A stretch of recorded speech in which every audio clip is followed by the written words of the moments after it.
गंदा जी अलवर से। राधे राधे महाराज जी। महाराज जी, हम कहीं जन्म लेते हैं, जन्म के उपरांत कई संबंध एकदम परिवार जैसे हो जाते हैं, फिर विवाह के बाद एक परिवार मिल जाता है। क्या ये पूर्व से निर्धारित होता है, अर्थात इसको पूर्व जन्म बोले या प्रारब्ध या नहीं, नीति? पूर्व का जो हमारा कर्म संस्कार है वही प्रारब्ध बनकर हमको जन्म दिलाता है, वही हमको सारे संबंध दिलाता है पूर्व जन्म के। और इसके बाद धर्म से विपरीत जो व्यभिचार होता है वो नवीन कर्म होता है। जैसे हमारा पाणी ग्रहण संस्कार हुआ, हम अपने पति को प्राप्त हुए, अब इसके बाद हम पर पुरुष का, तो ये हमारा नवीन कर्म है, ये पाप कर्म है, ये हमारी दुर्गति कराएगा। इसी जन्म में अगले आएगा, आगे आगे आएगा। पतिवंचक परपति रति करई, रौरो नरक कल्प सत परई। 100 कल्प तक उसे रौरो नरक प्राप्त होता है जो व्यभिचारिणी स्त्री होती है या व्यभिचारी पुरुष होता है। तो अगर हम पूर्व प्रारब्ध के अनुसार चलते रहे तो हमसे पाप कर्म नहीं होने पाएंगे, और नवीन पुरुषार्थ धर्म पूर्वक करते रहे तो हमारा संचित कर्म भस्म हो जाएगा, क्रियमाण निष्फल हो जाएगा, प्रारब्ध को भोगने की क्षमता आ जाएगी और इसी जन्म में हम मुक्त हो जाएंगे। महाराज जी, जो अंदर गलत करने के विचार आते हैं या उनको काटना है, उनको क्रिया में नहीं परिणित होने देना, उनको विवेक के द्वारा काटना है। और ये काटने का बल आता है भजन से, इसलिए हम कहते हैं नाम जप करो। नाम जप के बिना इतनी हिम्मत नहीं कि गंदे विचारों को काट सके आप। वो क्रियान्वित हो ही जाएगा, क्रियान्वित हो जाएगा तो नया कर्म बन गया, उसको भोगना पड़ेगा। महाराज जी, प्रारब्ध प्रेरित नहीं करता? प्रारब्ध केवल प्रेरणा कर सकता है, क्रिया नहीं करवा सकता। रांची जो आगे जो हमारी जनरेशन आएगी जैसे, तो क्या वो भी प्रारब्ध है या पहले से तय है? हाँ, पहले से तय है। हाँ, पहले से तय है। हमारी संतान होगी कौन? हाँ, कैसी होगी ये भी तय है, कैसी होगी, कैसे स्वभाव वाली होगी, कितना स्वास्थ्य ठीक होगा, कितना स्वास्थ्य खराब होगा, ये सब होगी, कितने दिन टिकेगी, ये भी प्रारब्ध में है जी। महाराज जी, आपने एक बार एकांतिक वार्तालाप में किसी ने प्रश्न किया था कि आपके जाने के बाद केलीकुंज का क्या होगा, तो आपने कहा था कि वैसे ही रहेगा। तो आपने कहा था कि 100% तो नहीं रहेगा, सेम टू सेम। तो महाराज जी, एक जीवित गुरु के बिना भी हमारी लाइफ कैसे हो जाएगी? हाँ, ये तो मतलब आप तो मान लो गृहस्थी में आपके तो कोई है भी, ऐसे सैकड़ों बच्चे हैं जिनके केवल हम ही हैं, जिन्होंने घर परिवार सब त्याग कर विरक्त वेश ले लिया है। तो उनके लिए प्रश्न तो बहुत ही कड़वा है कि अगर हमारे बिना उनका कैसे रहना होगा। हम बात नहीं करते लेकिन वो देखकर ही जीवित है। बच्चियां हैं, बच्चे हैं, सैकड़ों की संख्या में हैं, और केवल हमारे प्यार और दुलार से ही तो जीवित हैं, क्योंकि एक हमारी दिनचर्या है। उसी दिनचर्या में वो देख ले, सुन रहे हैं कथा वार्ता, बस इतना ही है। पर्सनल बैठकर जैसे आप सौभाग्य प्राप्त हमारे बच्चे भी नहीं प्राप्त कर पाते, क्योंकि कभी साल 6 महीने में ऐसा हुआ कि ऐसे बैठाल कर बात कर ली तो कर ली। और उनका जीवन ही केवल हम ही है, ना वो श्री जी को जानते हैं और घर परिवार त्याग दिया है। अब कल ये शरीर ना रहे तो उनका जीवन पर आपको तो डायरेक्ट कनेक्शन है श्री जी से। आप उनको बोलिए, हमारी उम्र आपको लग जाए कि आपको दुनिया की बहुत जरूरत है। इसमें एक बात यह है, अब हमारी स्थिति को आप नहीं समझ पाएंगे। हमारी स्थिति श्री जी के रिमोट से चल रही है। अगर वो ऑफ तो हमें ऑन नहीं करवाना। क्यों? क्योंकि आपकी इच्छा में हमारी इच्छा है। और देखो, उनकी इच्छा है कि मैं ये सेवा करूं, तो किडनी फेल है, प्राय अब रोज डायलिसिस होता है और बहुत अच्छे से दिनचर्या चल रही, तो उनकी कृपा। अगर उनको चलाना है तो 20 वर्ष चला देंगे इसी में, और उनको नहीं चलाना तो 20 सेकंड भारी पड़ जाएंगे जीना। तो हम उनसे क्यों प्रार्थना करें? हम तो आपके नौकर हैं, जहां नौकरी दोगे वहां हम चले जाएंगे। अब सरकारी ऑफिसर कि मुझे ये क्षेत्र बहुत पसंद आया, मुझे स्थायी कर दो, तो नहीं कर पाएंगे स्थायी, उनको ट्रांसफर करना पड़ेगा, नहीं करना पड़ेगा। तो ऐसे ही ट्रांसफर होगा। तो अभी जो लाभ है वो आगे नहीं मिलेगा। देखो, मोबाइल में सुनना और प्रेजेंट वर्तमान में बैठकर आंख मिला के सुनना, इसमें कुछ तो अंतर है ही। क्यों है? नहीं, हम आपसे प्यार से जो बात कर रहे हैं, आप हमारे सामने जो देख रहे हैं, इसमें जो आपके ऊपर प्रभाव पड़ रहा है वो कल हमारी अनुपस्थिति में मोबाइल से उतना नहीं पड़ेगा। तो प्रेजेंट में जो आज लाखों लोगों को आनंद प्राप्त हो रहा है, अब ये तो श्री जी जाने कितने दिन दिलवाना है। अब अपने बस की बात है। अच्छा, हम प्रार्थना क्यों करें? क्योंकि हम बिके हुए नौकर हैं। बिका हुआ नौकर जहां खड़ा कर दिया जाता है वहीं खड़ा रहेगा, उसकी रुचि नहीं है।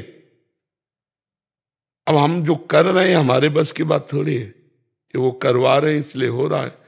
अगर वो बंद करवा दे तो अभी कल से बंद हो जाए, हमारी सामर्थ्य नहीं है। हमारी सामर्थ्य नहीं कि हम आपके प्रश्न के उत्तर दे सकें। कक्षा 9 पढ़े, हम कहीं आचार्य डिग्री ये सब कुछ लिया नहीं जाके। शरीर अस्वस्थ है, किडनी फेल है दोनों, ये सब कुछ अलौकिक हो रहा है। तो उनको अगर आपको लाभ दिलाना है तो वो दिलवाती रहेंगी। कब तक? अभी है नहीं। देखो, भगवान भी अवतरित हुए श्री कृष्ण चंद्रजू तो 125 वर्ष में अंतर्ध्यान हुए। इस लोक का नाम मृत्यु लोक है। यहाँ जो भी जन्म लेगा उसको मरना पड़ेगा, उसको शरीर छोड़ना पड़ेगा, चाहे जितना आप चाहो, पर वो भगवान का विधान होता है। जितने दिन जीना है उतने दिन जीना है, इसके बाद तो जब तक हैं तब तक लाभ ले लो। महाराज जी, एक शेफाली जी हैं, वो कह रही हैं कि महाराज जी आपसे प्रार्थना है कभी भी जाने की बात ना किया करें, बहुत दुख होता है, चाहे जो बात करें पर ये बात मत करें। एक तो हमने सारा ज्ञान दूर दूर से हो जाता है। हाँ, ज्ञान काम नहीं करता कहते।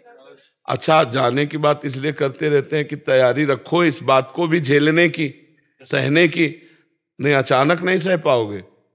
हम जैसे हमसे कोई ज्यादा प्रियता की बात कहता है तो हम एक टेबलेट ही जरूर दे देते हैं कि अभी जो हमारी बात मान लो, नहीं कल हम आपको बात बताने के लिए नहीं रहेंगे। बोले ऐसी बात ना करो, सत्य बात है, इस बात को समझो। ट्रांसफर होगा, कागज तैयार हो चुका है, अब तिथि तारीख जब भर देंगे तो तुरंत ट्रांसफर हो जाएगा। ये शरीर छूटेगा, दूसरा शरीर मिलेगा, श्री जी की सेवा में पहुंच जाएंगे। तो ये भी उन्हीं की सेवा हो रही, वहां भी उन्हीं की सेवा होगी। अब ये जरूर है कि ये असहनीय विषय है। जैसे अपने गुरुदेव से वियोग होना, उनकी छत्र छाया प्रगट में हट जाना, इसमें कोई ज्ञान नहीं काम करेगा, हमारा नहीं करेगा, आपका क्या बात है। जैसे हमारे गुरुदेव हैं तो हमारे सर्वस्व है, आंख मिला दी, मुस्कुरा दिए तो ऐसा लगता है कि सब कुछ मिल गया। अब वो पता चले वो अंतर्ध्यान हो गए तो जीवन का मतलब अस्तित्व ही किस बात का रह गया। उन्हीं से हम हैं। महाराज जी, मैं ब्रिजवासी हूँ, मैं पहले भी आया था आपके पास में, तो मन संतुष्ट नहीं रहता था मेरा। तो आपने बोला था कि श्री जी का चिंतन किया करो तो बड़ा आनंद आता है। आपने बोला था कि मेरे को बताइएगा जब आप आएंगे तो। जी जी। तो मेरा एक प्रश्न है महाराज जी कि सत्य और असत्य, सत्य तो जीतता है और असत्य धीमी गति, सत्य धीमी गति से क्यों चलता है? हाँ, सत्य धीमी गति से इसलिए चलता है कि वो बहुत काल तक चलता है, और असत्य एकदम फास्ट इसलिए चलता है कि उसको फ्यूज होना है, उसको नष्ट होना है, इसलिए उसकी गति ही रखी गई। धीमी गति से चलेगा और क्रम बाई क्रम उन्नति को प्राप्त होता चला जाएगा, वो उसकी उन्नति स्थायी होगी। और जो असत्य होगा फटाफट उन्नति को प्राप्त होगा, क्योंकि उसका नाश होना है, उसका पतन होना है। सिद्धांत है। बल्ब जो अपनी औकात भर जलेगा ना, वो फ्यूज नहीं होगा, औकात से ज्यादा होगा तो फ्यूज हो जाएगा। हाँ, ये सिस्टम है, ये सिस्टम है। तो अधर्मी पुरुष पापाचरण करने वाला, उसके जो पुण्य है उसके फटाफट पुण्य नष्ट कराए जाते हैं, क्योंकि उसको दंड देना है। तो जहां उसके पुण्य लगे वो पाप कर रहा है तो उसको लाभ पे लाभ प्राप्त होता चला जाता है, और वो पाप में और रति करता है। और जहां उसके पुण्य नष्ट हुए, पूर्व का पाप लगा और वर्तमान का पाप संयोग हुआ, ब्लास्ट हो गया, बिल्कुल धज्जियां उड़ जाएंगी, किसी काम का नहीं रहेगा। और जो पुण्यात्मा पुरुष होता है उसको पहले पाप भुगाया जाता है, ये सिस्टम है। जैसे महाराज नृग बहुत पुण्यात्मा थे तो उनको पहले पाप का दंड मिला, गिरगिट बन गए, इसके बाद दिव्य लोकों की प्राप्ति हुई। तो पापात्मा पुरुष को पुण्य भुगाया जाता है, क्योंकि जल्दी पुण्य नष्ट होता उसको दंड दिया जाएगा ना, नहीं तो पुण्य बाधा पहुंचा देगा दंड देने में। और जो पुण्यात्मा पुरुष होता है उसके सुख में बाधा पहुंचाने वाला पाप कर्म जमा है, तो उसको पाप कर्म का हिसाब दे दिया जाता है, क्योंकि उसे महान सुख देना है, तो ये पाप कर्म बाधा ना पहुंचाए। तो जब वो पुण्य करता है तो पाप कर्म उसके बार बार विक्षेप पहुंचाता है, बार बार उसको नीचा दिखाता है, और वो पापात्मा वो बार बार पुण्य उसको उत्थान में ले जाता है। तो इसी क्रम को आध्यात्मिक भाव से न जानने के कारण लोग पाप का अनुसरण करने लगते हैं। तो ये बात समझनी चाहिए कि पुण्यात्मा पुरुष का पाप कर्म जल्दी नष्ट करने के कारण जब वो पुण्य कर्म सही करेगा तो उसके साथ पाप कर्म भेज दिया जाएगा, क्योंकि पाप कर्म उसका नष्ट हो जाए, जिससे पूर्व का पुण्य और वर्तमान का पुण्य दोनों मिलकर वो महासुखी हो जाएगा। महाराज जी वृंदावन आते हैं तब मन लगता है, और फिर जाते हैं तो एक माह तक वही राधे रानी राधे रानी राधे रानी 15-20 दिन रट रहता है, फिर धीरे धीरे बैटरी डिस्चार्ज हो जाती है। तो देखो, एक छोटे से मोबाइल की भी बैटरी चार्ज करनी होती है, तो आ जाया करो, जब डिस्चार्ज हो जाएगा तो वृंदावन में चार्जिंग करवा ले गए। राज जी काशी क्षेत्र से हैं और ध्यान करते ध्यान लगता नहीं, लगता है पता नहीं, कभी कभी तो लगता है, कभी कभी भटकता है। हमें लगता है कि जो ध्यान के द्वारा भगवत प्राप्ति वो सतयुग में थी, यज्ञ के द्वारा त्रेता में थी, पूजा के द्वारा द्वापर में थी, और कलयुग में केवल भगवान नाम जप और नाम कीर्तन से। कृतयुगे ध्यायते विष्णु त्रेतायाम यजतई में खई द्वापरे परिचर्यायाम कलो तद्धर कीर्तनाथ। भगवान का नाम जप करो यार, नाम का ध्यान करो और नाम जप करो। जैसे राधा, तो राधा आंखों के सामने लिखा, अब इसी का हम ध्यान कर रहे, राधा राधा राधा, पक्की भगवत प्राप्ति है। कलयुग केवल नाम आधारा, सुमिर सुमिर नर उतरे पारा। और इसी का ध्यान करोगे, फिर इस जगह जब रूप आएगा तो स्वाभाविक ध्यान होने लगेगा। नाम जब करते हैं तो फिर ये गुरु मंत्र पहले लेना पड़ेगा या हम निरंतर इसको जब? अब जब हम राधा कह रहे हैं तो ये मंत्र नहीं है क्या, तो परा विद्या है, मान लो ना। गुरु मंत्र का मतलब काने में देने से थोड़ी होता है, जिस संत की जो बात हम मान ली गुरु मंत्र हो गया। महाराज राधा राधा और राधा कृष्ण दोनों का सेम ही मतलब है? हाँ, अरे वो एक ही है, रसो या परमानंद एक द्विधा सदा। राधा वही कृष्ण राधा बने, राधा ही कृष्ण, कृष्ण ही राधा है, कोई अंतराय नहीं। गीतांजलि जी, जय श्री राधे। महाराज जी, महाराज जी, मुझे लगाव बहुत जल्दी हो जाता है, जिससे जीवन में पीड़ा भी होती है, और जिस चीज से खुश होती हूँ वो क्षण भर दूर हो जाती है। तो महाराज जी, ये लगाव को अलगाव में कैसे परिवर्तित करें?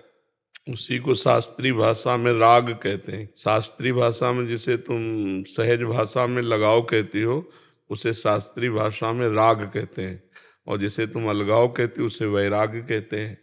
तो जो हमारा किसी वस्तु व्यक्ति स्थान में प्रिय भाव से राग हो जाता है, वही हमारे बंधन का कारण बनता है। तो वैराग्य के लिए सबसे पहले हमको नाम जप करना होगा, क्योंकि अंतःकरण जब हमारा पवित्र होगा तो ये चिपकावपन, लगावपन, रागात्मक वृत्ति, इसका नाश हो जाता है। जब अपवित्र हृदय होता है तो छोटी छोटी वस्तुओं में राग कर लेता है, व्यक्तियों में राग कर लेता है, और जब पवित्र हृदय होता है तो भगवान के सिवा कहीं उसका राग नहीं होता। मान लो आपसे व्यवहार करेगा तो आप में भगवान देखकर बात करेगा, उसका शरीर से कोई लगाव नहीं होगा, उसको बाहरी मायाकृत से लगाव नहीं होगा, और पूरा कार्य वैसे ही होगा जैसे एक संसारी आदमी करता है। जैसे चक्रवर्ती सम्राट महाभागवत श्री अम्बरीश जी महाराज सम्राट हैं, रानियां हैं, पूरा प्रजा है, पर वो भगवान की सेवा में निमग्न रहते हैं, किसी से कोई उनका लगाव नहीं, भगवान के सिवा किसी से लगाव नहीं। जैसे मीरा जी, उनका भी ब्याह हुआ, राणा जी के साथ हुआ, पूरा परिवार है, लेकिन लगाव कहीं नहीं है। मेरे तो गिरधर गोपाल दूसरो न कोई, जाके सिर मोर मुकुट मेरो पति सोई। भगवान के सिवा किसी से लगाव न रहना, ये पवित्र हृदय का लक्षण है। और जरा जरा सी वस्तु व्यक्ति स्थान में लगाव हो जाना, ये अपवित्र हृदय का लक्षण है। तो सबसे परम पवित्र कर मंगलानाम मंगलेभ्योपि पावनेभ्योपि पावनम हरे नाम। जो भगवान का नाम है, मंगल का भी मंगल करने वाला, पावन को भी पावन करने वाला है। इसलिए जो नाम आपको प्रिय हो या जो संत गुरुदेव से प्राप्त हो, उसे खूब नाम जप करो, पवित्र आचरण रखो, तो हृदय पवित्र होगा, लगाव कम होता चला जाए, अच्छा ही नहीं लगेगा।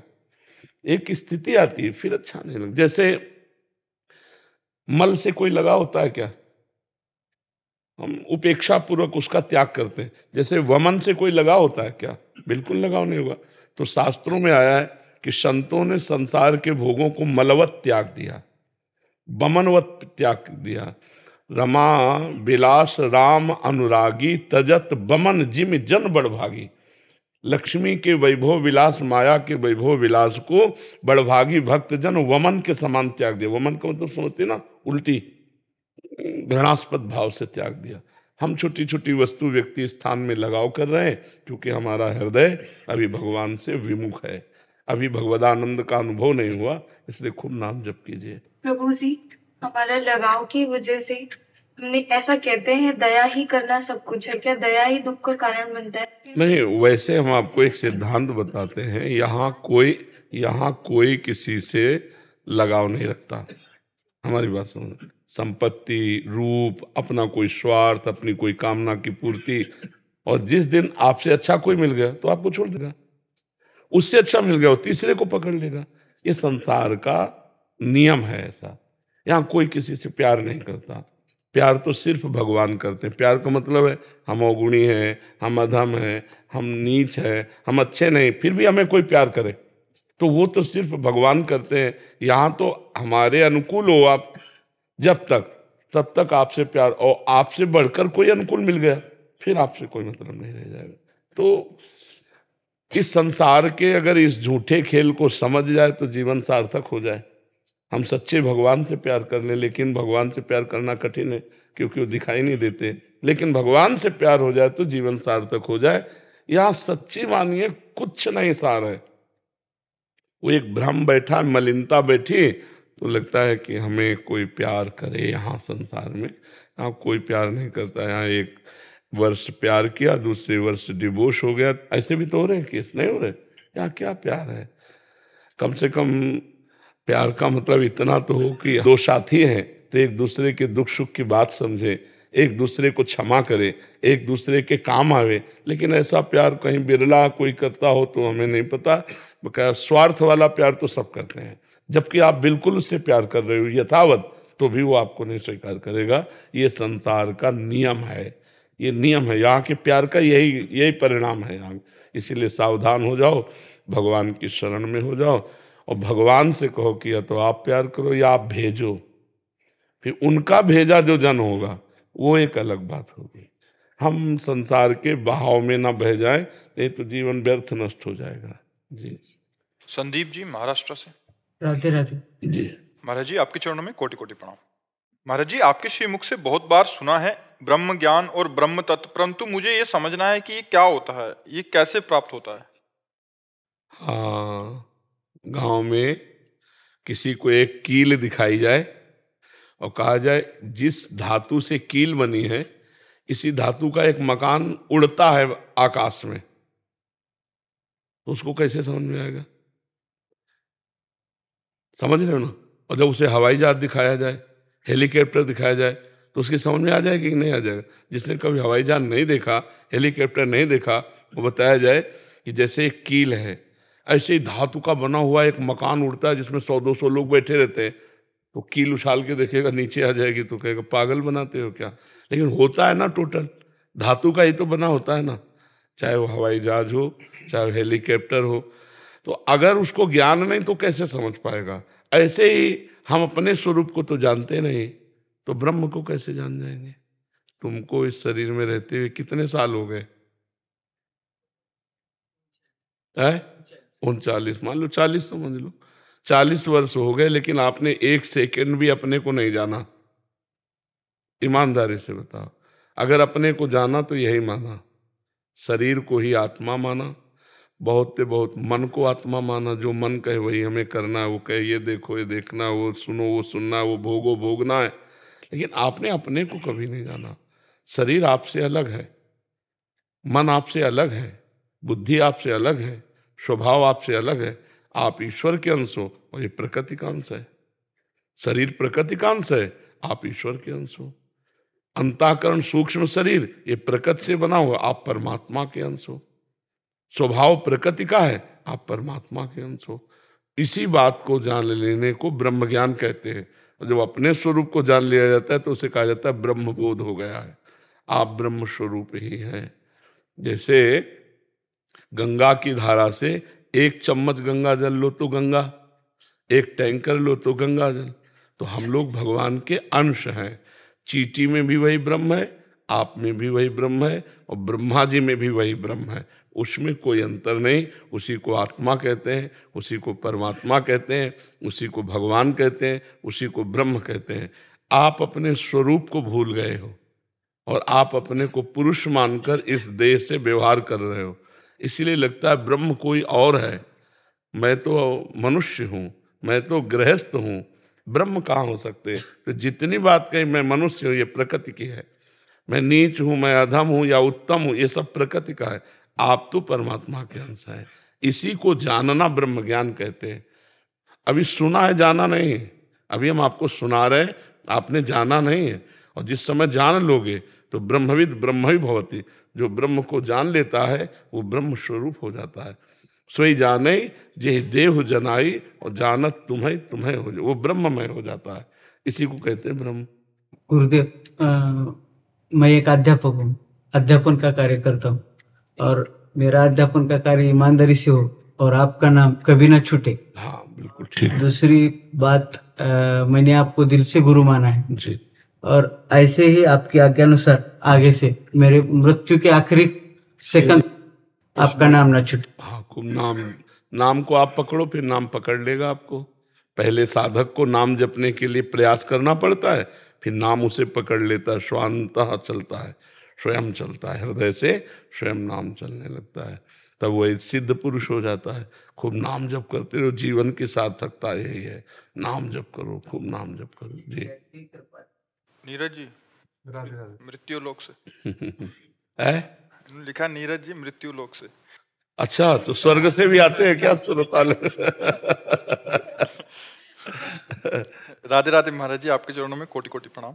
महाराज जी, जो व्यक्ति हर परिस्थिति में प्रसन्न रहता है और मस्त रहता है, जिसको कोई फर्क नहीं पड़ता कि आने वाला कल अच्छा होगा या बुरा, जो भी होगा प्रभु के विधान अनुसार होगा, और अपने इष्ट का नाम जप करता हो, ना कोई इच्छा हो ना कोई खोने का गम हो, वो जीते जी जन्म मरण से मुक्त माना जाता है। बिल्कुल बिल्कुल सही, बिल्कुल सही, यही स्थिति है।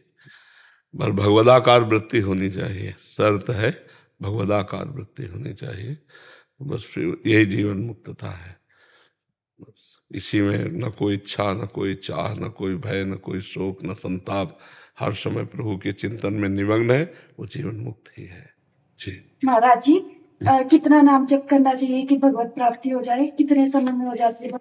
एक भी श्वास खाली नहीं जाना चाहिए तो भगवत प्राप्ति हो जाएगी। जो समय हम नहीं नाम जप कर पाते वो समय भगवान को समर्पित कर दो, और जिस समय आपको स्मृति आवे, खाली हो, उस समय नाम जप करो। धीरे धीरे धीरे इस नाम जप का प्रभाव और कर्म समर्पण का प्रभाव जब बनेगा तो हर समय भगवदाकार एक भाव रहेगा। जैसे आप अपने स्त्री शरीर का ध्यान नहीं करती हो, लेकिन भाव में आपके भर गया है मैं स्त्री हूं, तो स्वप्न में भी आपको कभी भ्रम नहीं होगा कि मैं पुरुष हूं क्या, क्योंकि भाव भर गया है ना। तो ऐसे भगवत भाव होता है, प्रभु का एक दिमाग में भाव भर जाता है, तो वो भजन करे ना करे, वो हर समय प्रभु में ही रहता है, उसी को भगवत प्राप्ति होती है। जो भगवत भाव युक्त है वही भगवत प्राप्त होता है। अगर मैं राम जी का नाम जप करती हूँ तो आप मुझे अपना शिष्य बना सकते हो? शिष्य नहीं बनाते, हम मित्र बनाते हैं। नहीं, हम जैसे भगवत मार्ग में चल रहे हैं तो आप भी चलो, आप भी चलो, आप भी चलो। शिष्य और गुरु भाव तुम्हारा होगा। हम अगर अपने को गुरु मानेंगे तो हम अपनी स्थिति से गिर जाएंगे। आप अपने को शिष्य मान रहे हो इसलिए आप में महानता है, क्योंकि आप छोटा मान रहे हो। हम अपने को यदि बड़ा मानेंगे तो हम गिर जाएंगे। तो हम क्या करते हैं, हम समान मानते हैं। आप हमारे दोस्त बनो और भगवत मार्ग में चल दो। हमारे ही प्रभु के सब नाम हैं। आपको राम नाम प्रिय है तो राम राम जपो, समझ रहे हो ना। आपको राधा नाम प्रिय तो राधा राधा जपो, है तो मेरे ही प्रभु के नाम, तो आप जपो। ठीक है महाराज जी, जैसे राधा राधा राधा राधा ड्यूटी में करते हैं जी जी, और जैसे गुरुदक्षा लेने के लिए जैसे जो प्रक्रिया बताई जी, वो प्रक्रिया कभी कभी जैसे छूट जाती है, कभी कभी जी, कोई विशेष आप डाल गई मानो कोई, हाँ, तो वो प्रक्रिया उस दिन नहीं हो पाई, पर राधा नाम करते रहे। चल रहा तो कोई फर्क नहीं पड़ेगा, कोई फर्क नहीं पड़ेगा। आप चिंता मत करो, क्योंकि आपकी ड्यूटी ऐसी है।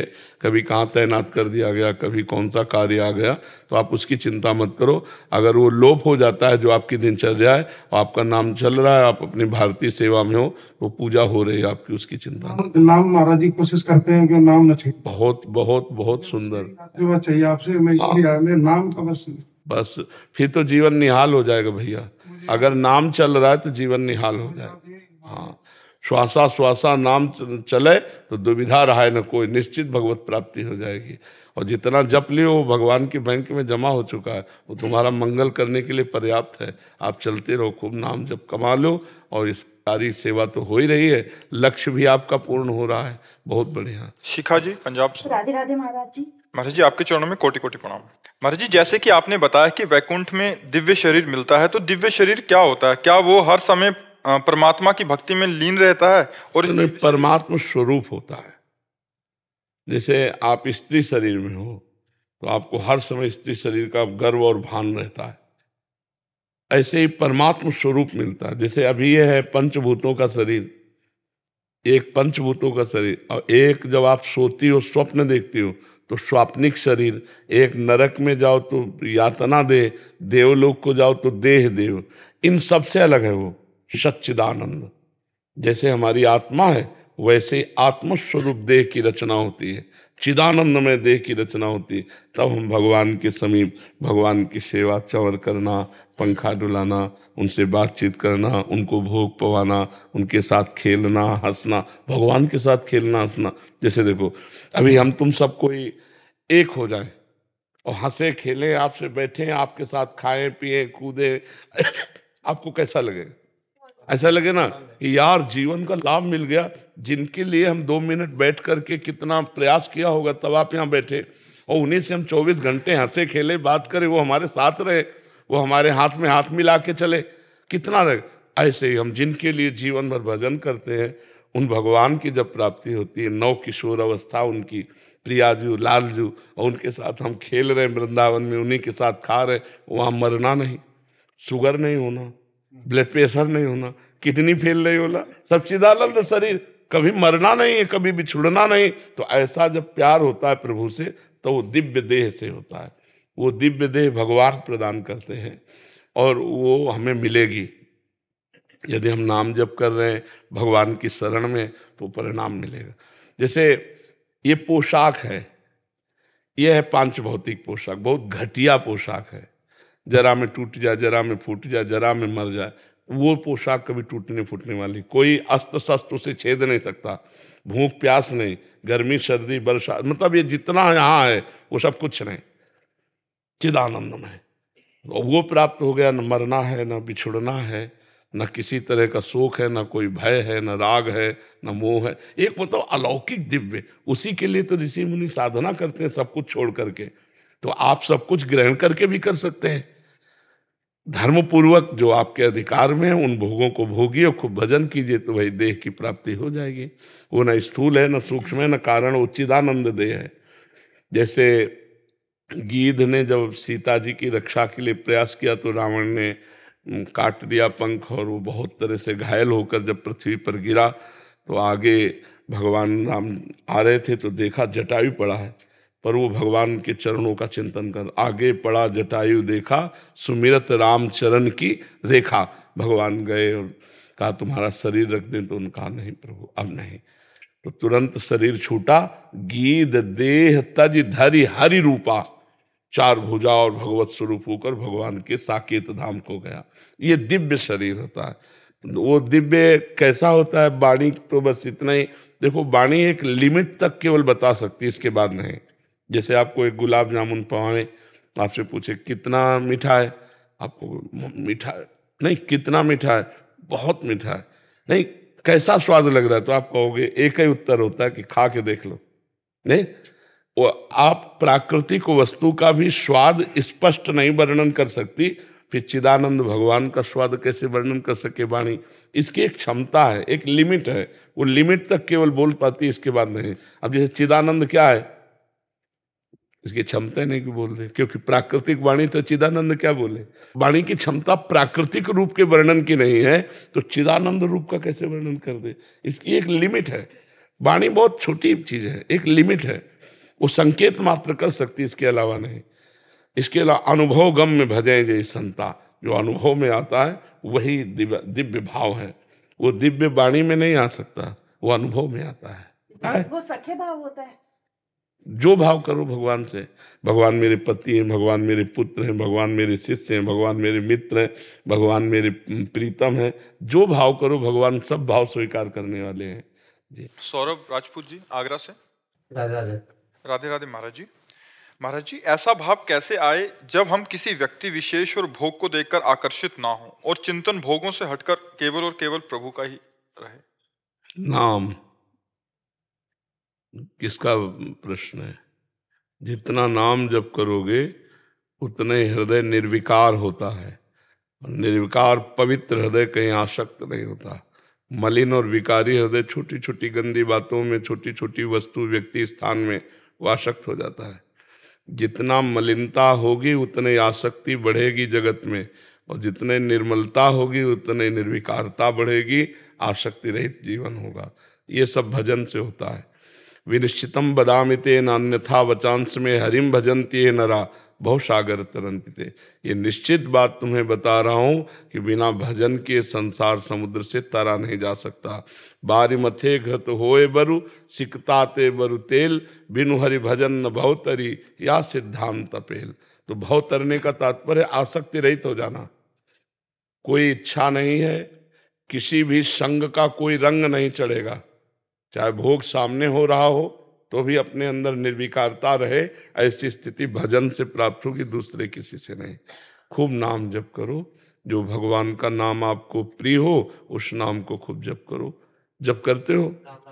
हाँ, खूब जपो, मतलब डट के जपो, तब काम करेगा। हमारा हृदय जब इस नाम की गूंज से भर जाए, ऐसे करो तो कान में तुम्हें राम राम राम राम, तब जाकर काम बनेगा। जब अतिशय रगड़ करो तो दो लकड़ियों के घर्षण से अग्नि पैदा हो जाती है, नहीं पैदा हो जाती। अरण्य मंथन उसे ही कहते हैं।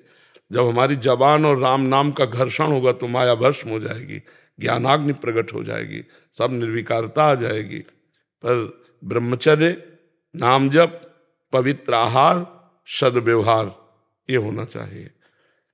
अगर हमारा व्यवहार गलत है तो नाम जप का प्रभाव नहीं बन पाएगा। हम व्यभिचारी है तो नाम जप का प्रभाव नहीं बन पाएगा। हमारा आहार गलत है तो नाम जप में रुचि नहीं हो पाएगी। हमारा व्यवहार शुद्ध हो, आहार शुद्ध हो, आचरण शुद्ध हो, नाम जप करो, अभी निर्विकारता आने लगेगी। पर डट के करो लंबे समय तक। सातु दीर्घकाल निरंतर सत्कार सेवितो दृढ़ भूमि। लंबे समय तक आदर पूर्वक खूब नाम जप किया जाए तो दृढ़ भूमि, हृदय में दृढ़ता आ जाएगी। ऐसे जैसे मल के प्रति कोई आकर्षण होता है क्या? मल के प्रति किसी का आकर्षण होता है तो मलमूत्र के द्वारों पर आकर्षण क्यों हो रहा है? मलिनता, हृदय की मलिनता। और है क्या? क्या है? दुर्गंध युक्त घृणित पदार्थों को फेंकने वाले द्वार हैं। मलमूत्र के द्वार ही तो है शरीर में। कौन सी बात है? एक चमड़ी का ऊपर से ढका हुआ खेल है? नहीं, सब गंदगी भरी हुई है। इस पर आकर्षण अज्ञानता और मलिनता के कारण होता है। अगर हमारे अंदर शुद्ध ज्ञान आ जाए, बिल्कुल कोई आकर्षण नहीं होगा। तो हम निरपराध रहें, हमारे द्वारा कोई पापाचरण न हो, हम अच्छा पवित्र भोजन भगवान को अर्पित करके करें, कोई नशा न करें, दूसरे के साथ असत व्यवहार न करें, दूसरे को पीड़ा देने वाले वाक्य न बोले, दूसरे को पीड़ा देने वाली शरीर से क्रियाएं न करें। बस आनंद आ जाएगा। देखोगे आप अध्यात्म की चढ़ाई पर चढ़ने लगे। समझ पाए? हरनीत सिंह जी। राधे राधे महाराज जी। महाराज जी, जपे हुए नाम की संभाल कैसे करें? जिंदगी में ऐसी परिस्थितियां आती हैं कि कोई प्रियजन या पारिवारिक जन किसी शारीरिक रोग या आर्थिक तंगी में आ जाता है तो उनके लिए प्रार्थना करना अनिवार्य हो जाता है। अपने लिए भी कभी प्रार्थना करनी पड़ती है। महाराज जी, ऐसे में कब प्रार्थना करें? प्रार्थना और नाम जब सुरक्षित है, दोनों अलग अलग बातें हैं। नाम को दे के बात करना तो आप खुद दे रहे हैं, और प्रार्थना करना ये हमारा संबंध है प्रभु से। हमारे मालिक हैं, हमारे स्वामी हैं, हमारी जो आवश्यकता हम उनसे प्रार्थना कर सकते हैं। प्रभु अपने लिए या किसी दूसरे के लिए। प्रार्थना में नाम जप खर्चा नहीं होता, समझ रहे? और मैं इतना नाम जप किया और इनको देता हूँ और ये ठीक हो जाए, अब इसका प्रभाव हो जाएगा। पर आपके पास नाम जप नहीं रहा, वो उनको दे दिया आपने। अब उसको देने का जो मंगल लाभ होगा वो आपको होगा।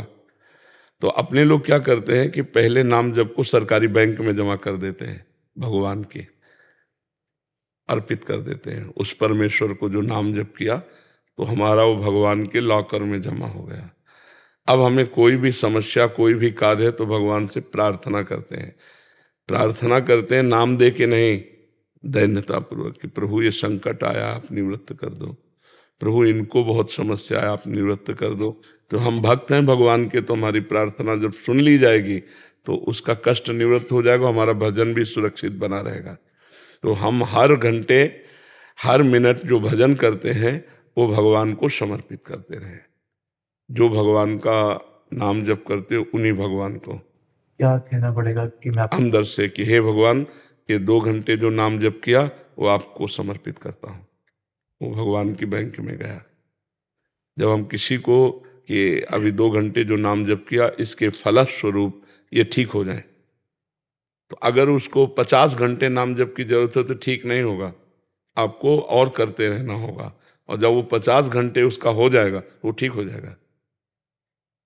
तो अगर हमने अपने नाम को भगवान के बैंक में जमा कर दिया तो दियम वस्तु गोविंदम तुभ्यमेव समर्पित, हे भगवान आपकी कृपा से जो भजन हुआ ये मैं आपको समर्पित करता हूँ। अब इसके बाद इनके लिए या अपने लिए जो प्रार्थना करनी, प्रभु हमें अमुक समस्या है, अगर आप कृपा करो इसे ठीक कर दो, तो हमारा भजन सुरक्षित रखा हुआ है, हमारी प्रार्थना से वो ठीक हो गया। ठीक है ना जी। यश जी दिल्ली से। राधे राधे गुरु जी। महाराज जी, गुरु बनाने के बाद भजन सिमरन करना जरूरी है? गुरु मिलने के बाद हमें बाहर वाली पूजा पाठ करना जरूरी है? भीतर वाली कर लो, अगर भीतर कर सकते हो। गुरु बनाया क्या है? आर्मी के बाद, आर्मी में भर्ती होने के बाद गोली चलाना आवश्यक है? ऐसा प्रश्न बनता है क्या? मतलब मेरे पेरेंट्स ने कहा था कि जैसे अब इन्होंने गुरु बना लिए, जैसे अब नवरात्र आते हैं तो ये व्रत नहीं रखते और जैसे प्याज खा लेते हैं तो इनको वो पाठ तो नहीं चढ़ेगा, जैसे गुरु तो इनको कहते नहीं ऐसे करने के लिए। तो आप अपना प्रश्न कर रहे हो या अपने परिवार का? मेरे परिवार की तरफ से प्रश्न है। क्या परिवार की तरफ से? कि जैसे उन्होंने गुरु बनाए अपने, हाँ। और जैसे अब नवरात्रि आते हैं तो हम व्रत नहीं रखते और प्याज का सेवन भी कर लेते हैं, पर हमारे गुरु ऐसा कहते नहीं कि प्याज छोड़ो और व्रत रखो, तो मैं कहीं उसका पाप तो नहीं लगेगा? गुरुदेव ने वो सिद्धांत बताया नहीं इनको कि प्याज लहसुन छोड़ना चाहिए, व्रत रखने चाहिए, बट ये रखते नहीं है और प्याज लहसुन का भी सेवन करते हैं, तो ऐसे में क्या अपराध लगेगा शिष्य को? आपको चाहिए कि गुरु बनाना, गुरु उसी को बनाए जिसको सम्यक ज्ञान हो, सिद्धांत का उपदेश। केवल कंठी बंधाना गुरु थोड़ी होता है। हमारी दिनचर्या कैसी चलनी चाहिए, हमारा खान पान कैसा, हमारा उठना बैठना बोलना कैसा होना चाहिए, अगर ये नहीं तो गुरु का मतलब क्या? केवल कान फूंक देना, कंठी बांध देना, मनमानी आचरण करो तो तुम्हारा कल्याण हो जाएगा क्या? नाम जब तुम करते हैं कि जैसे तीर्थ स्थान पे जाना, ये जरूरी है या नहीं है? बिल्कुल जरूरी है, क्योंकि हमको जैसे हम तीर्थ स्थान जाते हैं तो हमको मंगल में पवित्र परमाणु मिलते हैं, उन्हीं के बल से तो हम भजन करते हैं। हम पवित्र भोजन करते हैं तो हमारे विचार पवित्र रहते हैं, हम पवित्र संग करते हैं तो हमारा पवित्र आचरण होता है। क्योंकि हमारे ये आचरण बने रहे तो नाम जप का मतलब क्या रहा? हमारे इन आचरणों का त्याग हो और हम अच्छे आदमी बने, हम दूसरों का मंगल करने वाले बने, हमारे विचार सबको अनुकूल पड़े, तब तो बात समझ में आती है। तो हमें लगता है गुरु तभी बनावे जब हम अपने आचरणों को बदलने की भावना रखें। यदि आप अच्छी बातें यहाँ सुन रहे हैं और अपने जीवन में धारण करें तो हो गया ना गुरु मंत्र, कि हमको एक बात वहाँ से मिली, एक बात वहाँ से मिली, एक बात वहाँ से मिली, तो हम सब संतों की बातें जोड़ते तो हम खुद संत बन जाएंगे। अच्छी अच्छी बातें ग्रहण करना ही तो गुरु की बनाने की बात है। गुरु के मुख से अच्छी बातें सुनना, गुरु के मुख से भगवान की बातें सुनना, नियम की बातें सुनना, मंत्र सुनना, नाम सुनना, हो गया गुरु का संबंध। अब केवल नाम जप करने की बात को तो पापवंत कर सहज स्वभाव, भजन मूर्ति भाव न काओ। जो गंदा भोजन करेगा, पापाचरण करेगा, वो भजन नहीं कर सकता और ड्रामा करता है। नहीं तो आप नाम जप करो और देखो गलत आचरण करके यदि आपका हृदय न जलने लगे तो हमें बताना। आपका हृदय जलेगा कि यार मेरे से क्यों हो गया, मैंने ये क्यों खा लिया, मैंने क्यों पी लिया, मैंने क्यों देख लिया, और रोएगा कि यार भगवान मेरे को सामर्थ्य दो कि आगे से मेरी गलती ऐसी ना हो। समझ पा रहे हो आप? तो ये बात है। निशा शर्मा जी हरियाणा से। महाराज जी, वैसे तो मुझे अपने सारे प्रश्नों के उत्तर आपके वीडियोस देखकर मिल गए हैं गुरुजी, फिर भी एक प्रश्न मन में आता है कि पाप शरीर नहीं करता, विचार करते हैं। और नहीं, विचार नहीं करते। विचार का कोई पाप नहीं है, क्रिया का पाप है। कलिकर एक पुनीत प्रतापा, मानस पुण्य होए और नहीं पापा। अगर विचार ही केवल है और वो क्रिया रूप में परिणित नहीं हो पाए तो पाप नहीं लगेगा। तो आपका जो अधूरा इसमें है वो ये है कि विचार का पाप होता है, क्रिया का नहीं। नहीं, विचार का पाप नहीं होता, क्रिया का पाप होता है, विचार का नहीं। गुरु जी, जैसे नदियों में नहाते हैं लोग, गंगा में, प्रयागराज में, तो वहां पे जैसे पाप धुल जाते हैं। प्रश्न मेरा पूरा यही था कि शरीर जैसे धो के आते हैं वहां पे, लेकिन फिर भी पाप करते हैं आगे, तो पाप धुल जाता है उसमें। देखो, इसमें ये देखना है कि अगर हाथी स्नान किया और फिर धूल डाल लिया तो उसके स्नान का महत्व क्या रहा। अगर गंगा स्नान किए फिर आकर के पाप किए तो क्रियाएं ही तो ना, गंगा स्नान भी एक क्रिया की, अच्छी पवित्र क्रिया, और इसके बाद गंदी क्रिया मतलब फिर धूल डाल लिया, तो लाभ क्या मिला। उनकी बुद्धि भ्रष्ट है, वो भ्रष्ट बुद्धि के लोग हैं जो सत्कर्म करके फिर असत्कर्म करते हैं। यदि आप गंदे आचरण करोगे, गंदा व्यवहार करोगे, गंदा चिंतन करोगे, तो अब फर्क क्या पड़ा आपका और उस नीच आदमी में। तो नाम जप का प्रभाव कि वो सब रोक दो। गंगा स्नान का प्रभाव है कि गंगा जी को प्रणाम करो, नियम लो कि आज के बाद पापाचरण नहीं करूंगा, फिर तो बात बन जाएगी। अब क्रियाएं करो तो क्या मतलब है। गुरु जी, आपने कहा था कि 24 घंटे में अगर एक घंटे में भी एक बार राधा नाम ले लो तो आपका वो पूरा राधा नाम पूरा हो जाता है। अपने उसमें हर बेटी भी 1 घंटे में एक बार राधा नाम ले लेते हैं, याद दिला देते हैं गुरु जी एक दूसरे को याद। बिल्कुल बिल्कुल, आप ऐसे अभ्यास करोगे तो कई बार राधा नाम आने लगेगा और धीरे धीरे वो हर समय छा जाएगा। महाराज जी, एक और इसमें प्रश्न था, शारीरिक बाहरी पवित्रता का भी आंतरिक मन पे प्रभाव पड़ता? क्यों नहीं प्रभाव पड़ता। अभी तुम्हें दुलार करके भगवान की प्रसादी माला पहनाए तो माला पहनाया शरीर पे, लेकिन आनंद हृदय पे पहुंच जाएगा? नहीं पहुंच जाएगा। तो जो हम क्रिया करते हैं उसका हृदय पर प्रभाव पड़ता है, कनेक्शन है ना, उसका हृदय पे प्रभाव पड़ता है। अच्छी या बुरी क्रिया का अंतःकरण पे प्रभाव पड़ता है। अच्छी क्रिया, देखो अभी आप सत्संग सुन रहे हो, आपको कैसा महसूस हो रहा है? एक आनंद सा महसूस है, एक अच्छा महसूस। और कहीं लड़ाई झगड़ा हो रहा हो, वहां खड़े हो जाओ, आप लड़ झगड़ नहीं रहे, केवल खड़े हो, तो वो वातावरण आपको दुख देगा। तो जो वातावरण हम देख रहे हैं, सुन रहे हैं, बोल रहे हैं, छू रहे हैं, कर रहे हैं, उसका हृदय पर प्रभाव पड़ता है, अंतर में प्रभाव पड़ता है। इनका मुख्य प्रश्न का सूक्ष्मता यह था कि जैसे यमुना स्नान किया, गंगा स्नान किया, परम पवित्र नदियां हैं, तो इनके स्नान मात्र से भी अंतःकरण पवित्र, बिल्कुल पवित्र होगा, बिल्कुल पवित्र होगा, कोई उसमें संशय नहीं। पर आगे पाप ना किया जाए तो अनुभव में आ जाएगा, अगर पाप किया जाएगा तो अनुभव में नहीं आएगा। एक संत थे तो उन्होंने गंगा जी का महात्म्य पढ़ा। एक गंगा स्नान से 7 यज्ञ होती, 100 यज्ञ का फल मिलता है। तो उनको प्रमाद स्थिति में, कुसंग में, वैश्या संग हो गया। तो उन्होंने कहा, मन में सोचा कि 100 यज्ञ तो रोज हम कमा ही रहे हैं, 2-4 यज्ञ का फल चला जाएगा। तो जब कोई कहता उनसे कि आप तो बहुत पाप करते हैं, अच्छे आदमी होकर वैश्यागमन करते हैं, तो यही उत्तर दे देते कि एक बार गंगा स्नान में 100 यज्ञ का फल होता है, तो 2-4 यज्ञ का फल चला जाएगा, शेष तो बचेगा। तो गंगा जी उनको शुद्ध ज्ञान देने के लिए एक बच्ची के रूप में एक सफेद कपड़े को लेकर गंगा जल में से डुबोती, फिर बालू में, फिर गंगा जल में डूब, और वो गंगा स्नान करने वहां गए। तो उन्होंने सोचा बच्ची है, निकल जाए, फिर मैं लंगोटी पे नहाऊं। तो कहा, जा, बार बार गंदा करती है, बार बार धोती है, जब गंदा ही करना है तो धोती क्यों है? तो उस समय कपड़ा गंदा था, क्योंकि ऐसे जल में डुबोया और फिर बालू में ऐसे ऐसे कर दिया। तब कहा, ये प्रश्न तू अपने दिमाग में डाल कि तुझे यदि गंदा ही करना है तो धोने क्यों आता है? अगर धोता है तो गंदा क्यों करता है? जानता है तेरे को नरक की प्राप्ति होगी। क्यों? क्योंकि जानबूझ करके तू मेरा अपमान कर रहा है। गंगा स्नान करता हो, वैश्यागमन करता है, वो बराबर होता है। इधर अवगाहन गंगा का, उधर अवगाहन वैश्या का, तू नरक जाएगा, तेरे को पुण्य उन्य कुछ नहीं मिलेगा। तो ये बात समझनी चाहिए कि यदि हमें ज्ञान है कि पाप है तो हम पुण्य के बल पर पाप ना करें, नहीं तो सर्व पुण्य नष्ट हो जाएगा और फिर दुर्गति की प्राप्ति हो जाएगी। और हम घोर पापी रहे हैं और आज से अब नहीं करेंगे तो महात्मा बन जाओगे, पक्का बन जाओगे। ये सिद्धांत को समझना। अब लो नसानी अब ना नशो, अब तक क्या आगे नहीं करेंगे जी। राजदीप सिंह जी अम्बाला से। राधे राधे महाराज जी। पूज्य महाराज जी, मैं पिछले कुछ समय से सिख मर्यादा अनुसार वाहिगुरु नाम के जाप में प्रयासरत हूँ। गुरुवाणी अनुसार हुक्म है, गुरु ग्रंथ जी मान्यो प्रकट गुरां के देह। महाराज जी, नाम जप करते समय जैसे मैं आपको गुरु साक्षात प्रकट रूप में महसूस करता हूँ, वैसे गुरु ग्रंथ साहिब जी को साक्षात गुरु प्रकट रूप में अनुभव नहीं कर पाता। कृपया मेरा मार्गदर्शन करें कि आगे चल के अमृत छककर पूर्ण गुरु सिख बन सकूं। हाँ, बिल्कुल ठीक बात है। तो प्रगट रूप आप मांस के पिंड को देखकर गुरु मान रहे हो? नहीं, मांस का पिंड देखा इसलिए ज्यादा श्रद्धा हो रही है। और मांस के पिंड के अंदर जो तत्व है वो वाणी जी में भी विराजमान है, गुरुवाणी में वो विराजमान है। तत्व वाणी जी में विराजमान है, वो यहाँ भी है। और देह ये तुम्हें दिखाई दे रहे, इसलिए हम लोग आकार में फंसे हैं, इसलिए वाणी के स्वरूप को हम गुरु मानने में वो भाव नहीं ला पा रहे।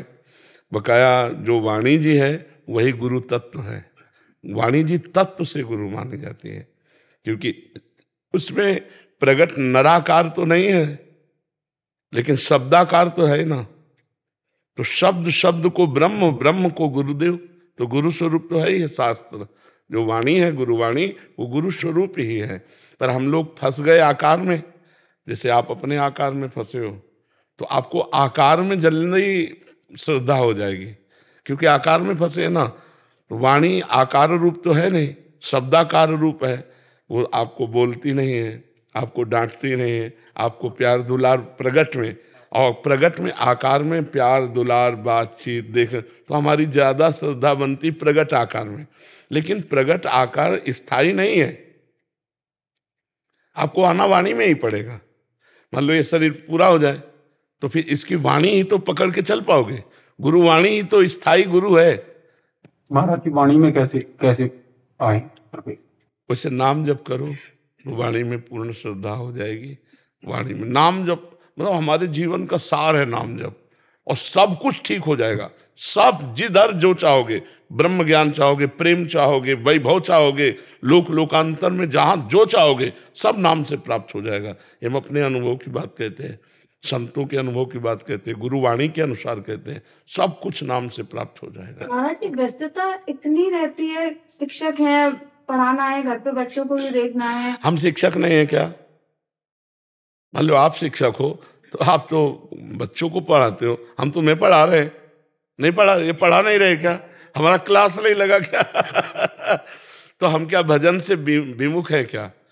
हम पहले सब जब आप आते हो तो हम अपने भगवान के चिंतन में होते हैं, और जब हम आँख खोलते हैं तो सबसे पहले भगवान का रूप देखते हैं कि ये सब रूपों में मेरे भगवान आए हैं मुझे प्यार करने, और ये प्रश्न करके और यहाँ से उत्तर दे करके, करते दोनों काम वही है, आनंद बढ़ाते हैं।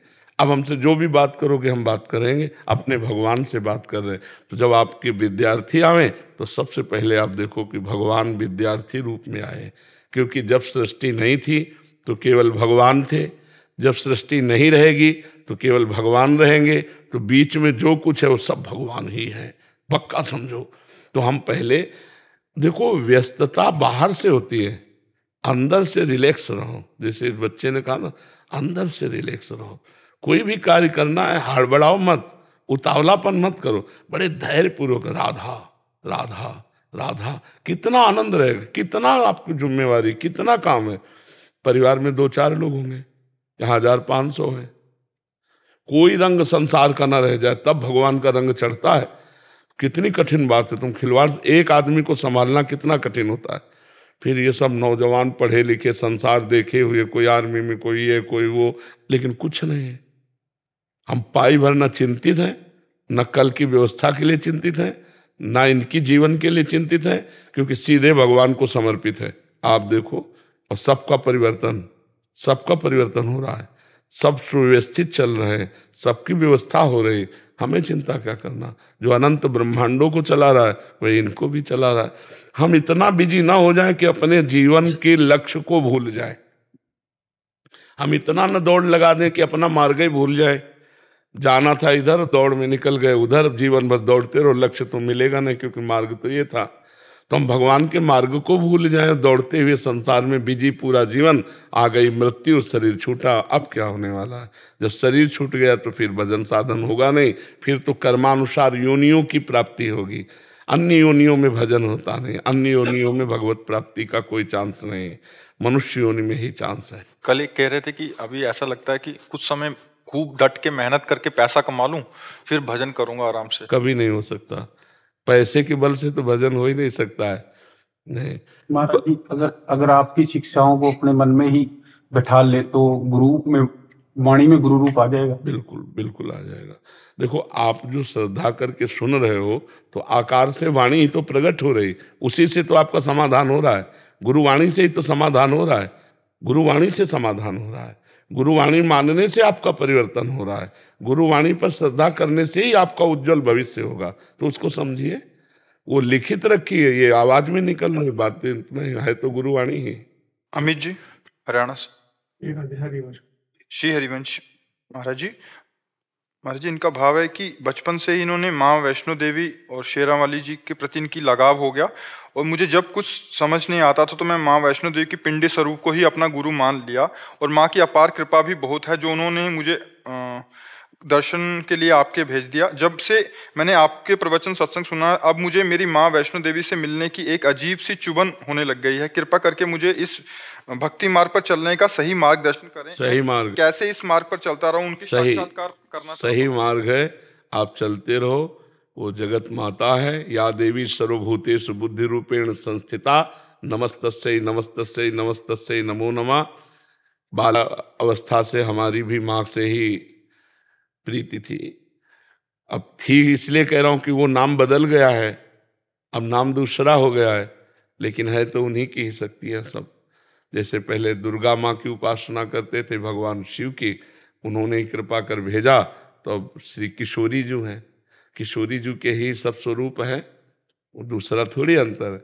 अब इधर राधा वही अंश में दुर्गा है, कोई अंतर थोड़ी, विविध रूप वही धारण किए हुए हैं। तो बस नाम जप करो, और अंदर से, ये अंदर की बात, अंदर से उनको सब कुछ मान लो। वो स्वयं, जैसे भगवान श्री कृष्ण अर्जुन के रथ की बागडोर पकड़ ली ना, वैसे जीवन की बागडोर माँ पकड़ लेंगी और आपको पार कर देंगी। रामकृष्ण परमहंस जी माँ को ही मानते थे, काली माँ को, सब कुछ प्राप्त हो गया। कहीं एक जगह आसक्ति कर लो, भगवान 100-200 रूप धारण करते हैं, है एक ही भगवान, 100-200 नहीं होते, वो एक ही, वही माँ है, वही पिता है, वही शिव है, वही अम्बा है, कोई अंतर नहीं है। बस भाव से लग जाओ, नाम जप करो। और ये मांस मदिरा, ये सब चीज़ें गंदी चीज़ें, कभी जैसे कुछ लोग जो अज्ञानी जन हैं नहीं जानते हैं, तो वो कहते हैं माँ को शराब का भोग लगाते हैं, बकरे काटते हैं, ऐसी सब क्रियाएं नहीं करनी चाहिए। माँ जगत माता है, तो जैसे हम उसके पुत्र हैं, ऐसे बकरा भी उसका पुत्र है। अपने पुत्र के गला कटवा के कभी माँ प्रसन्न होती है क्या?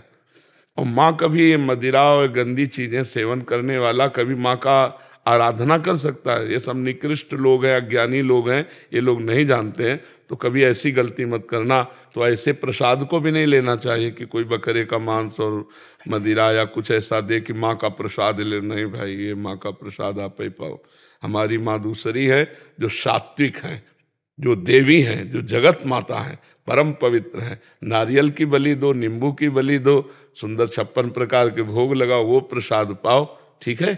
जिंदगी लाला की जय, बाबा की जय, जय हो प्रभु की जय हो। आओ दुपट्टा पहनाओ ब्रजवास।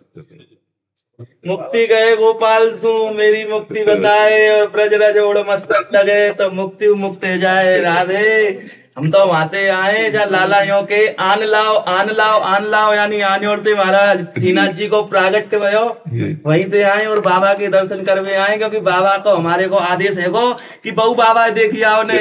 गिरिराज बाबा का है, उन्हीं से हम हैं, उन्हीं से है। अरे प्रभु, जब हम गिल्ली डंडा और टायर भरावे वहाँ ब्रज भूमि में, तो जब आप परिक्रमा लगावे, जब छोटे छोटे हमने तो बहुत संतन के दर्शन करे और आपके दर्शन करे वहीं, अब आपके सामने आए, अब जब प्रत्यक्ष रूप से आप परिक्रमा लगाते, आपके साथ एक और लगाते हो।